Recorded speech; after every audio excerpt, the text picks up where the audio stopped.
Hello and welcome. Today we have the H300 Headlamp from Skilhunt. This light was sent out from Killzone Flashlights. Thank you very much, Jody, for sending this out for review. We have the neutral white version of the headlamp here. It comes in cool white as well as an LED Cree P420 cool white or neutral white emitter inside. The maximum output for the neutral white is going to be 2,200 lumens. Beam distance is going to be 148 meters for the H300R or 141 meters for the H300, which we have the H300 here. Max beam intensity is going to be 5,000 candela. Waterproof rating is going to be IPX8. Impact resistance is going to be 1 meter. This light runs on one 18650 battery or two CR123A batteries. Dimensions for the length are going to be 104.7 millimeters or 4.12 inches. Head diameter is going to be 25.2 millimeters or 0.99 inches. Body diameter is going to be 21.6 millimeters or 0.85 inches. The weight is going to be 54 grams or 1.9 ounces without the battery. Here on the table we can see the box that it comes in, the head strap, the proprietary charging cable and the system that goes with the light, the mounting option on the headband, a pocket clip, some spare O-rings and rubber, a lanyard, the light itself, and the manual. The Skilhunt H300 runs on several different modes. The first mode we're going to run into is the L2 mode at 0.5 lumens for over 350 hours of runtime. The next one's going to be L1 at 5 lumens for 350 hours. Next up is the middle tier, which is the middle to high section. We'll start with M2 at 45 lumens for 55 hours. We'll move up to M1 for 160 lumens for 12 hours. And then we get into the high mode, which runs for 480 lumens for about 200 minutes. And then goes down to 300 lumens for 50 minutes. After that, we have the turbo tier, which has turbo 2 and turbo 1. T2 is going to run at 1300 lumens for 3 minutes, to 650 lumens for 120 minutes, and then down to 430 lumens for 50 minutes. The high ceiling T1 is going to be running for 2200 lumens for about 1 minute, 820 lumens for 90 minutes, 570 lumens for 50 minutes. And this is rated with an 18650 battery at 3500 milliamp hours. The UI system of the H300 is fairly complex, although once you learn it, it becomes a little bit simpler. First, to unlock and lock the light, you start from the off position. We can do 4 clicks, 1, 2, 3, 4, and it should blink 3 times, and that tells you that the lock mode is on, and you can see the light no longer turns on.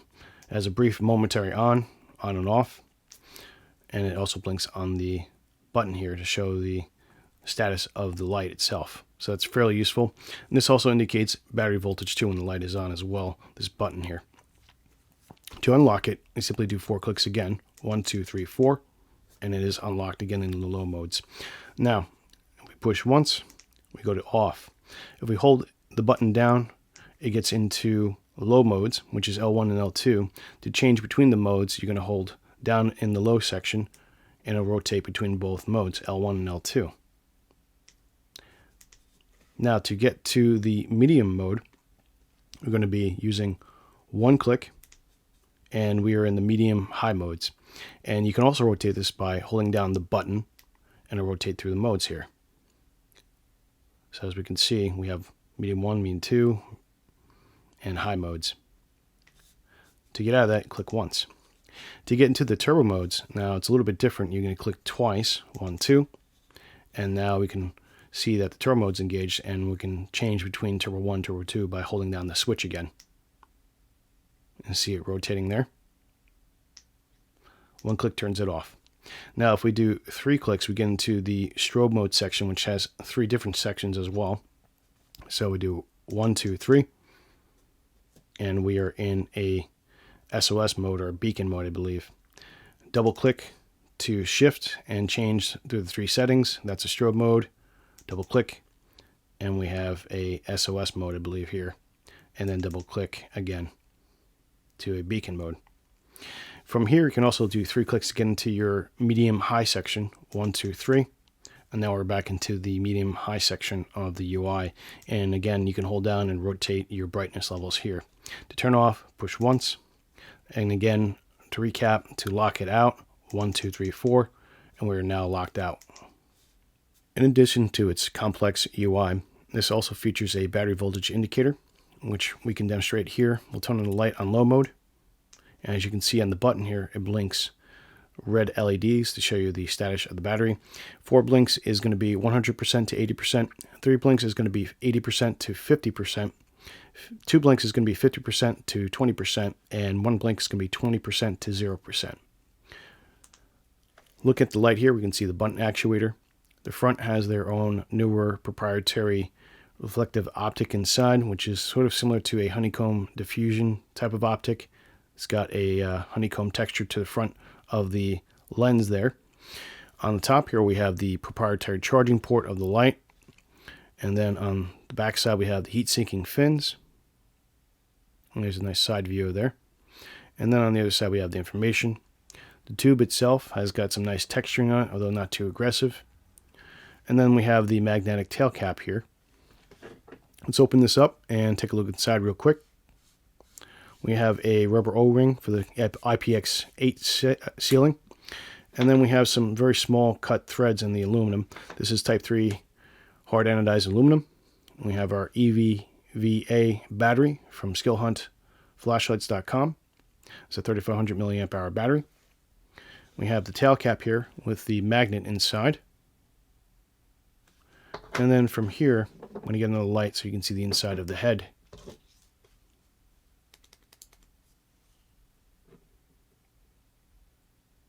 And that's what the inside looks like.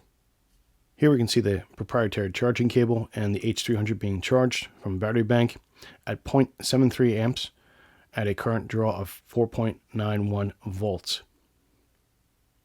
On the top here we can also see there's an LED in the charging cable to indicate that it's being charged into the light. When this is fully charged, it will glow blue instead of red. Shooting at an aperture of 3.5, 24 frames per second, ISO is 2500, white balance is 5000K, and a Panasonic GH2. Here's the light on low 2 mode, or the lowest mode here. I'm going to bump that up to L1. I'm going to go into the medium tier. This is medium 2.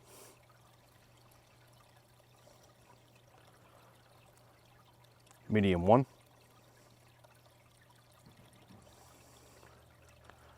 And finally the high mode here. We can see out to the rock about 20 feet out near the creek. Let's go into the turbo tier. This is the low section of turbo tier, turbo 2.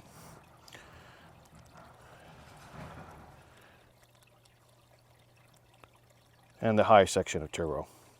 Definitely see plenty of light on this light here. Nice even diffusion of the beam.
The H300 overall is a fantastic headlamp. It has a great diffusion pattern. It's got enough power and output settings to work with a variety of different needs from my needs. I like the neutral white version a lot, and it's got a nice color and neutral temperature to it. I like the fact that it's a pretty lightweight headlamp, and it runs on 18650 batteries or 2 CR1238 batteries, meaning it's got a modular battery system that's very good.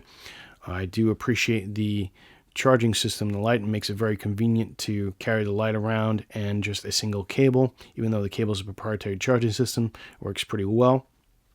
I like the diffusion on the front with this newer type of lens diffuser that they have with the unit.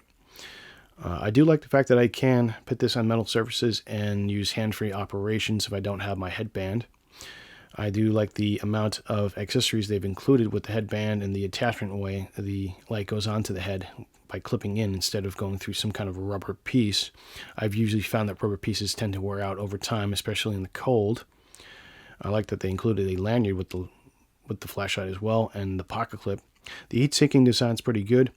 The light does heat up quite fast when it's in turbo mode, but not too fast that it burns your hand, so that's a plus.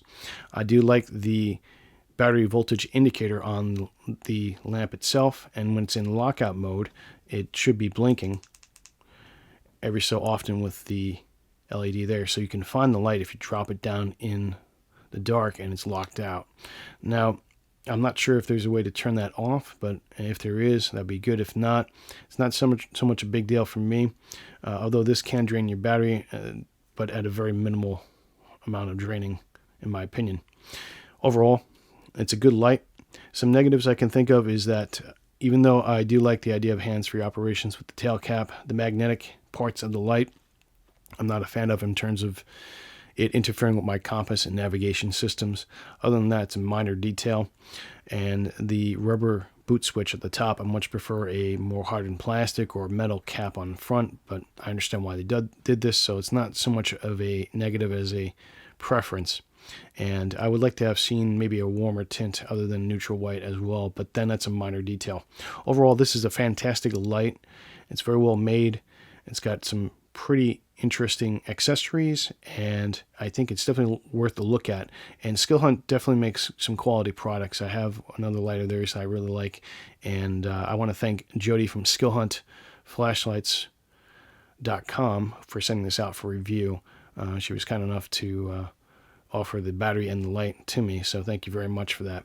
So check them out. I have their link in a description box below and a discount for anybody looking to shop on the website there. I am an affiliate with Killzone Flashlights, so you can save some money if you want to get your flashlight items and accessories from there. Once again, thanks for watching, and enjoy your day.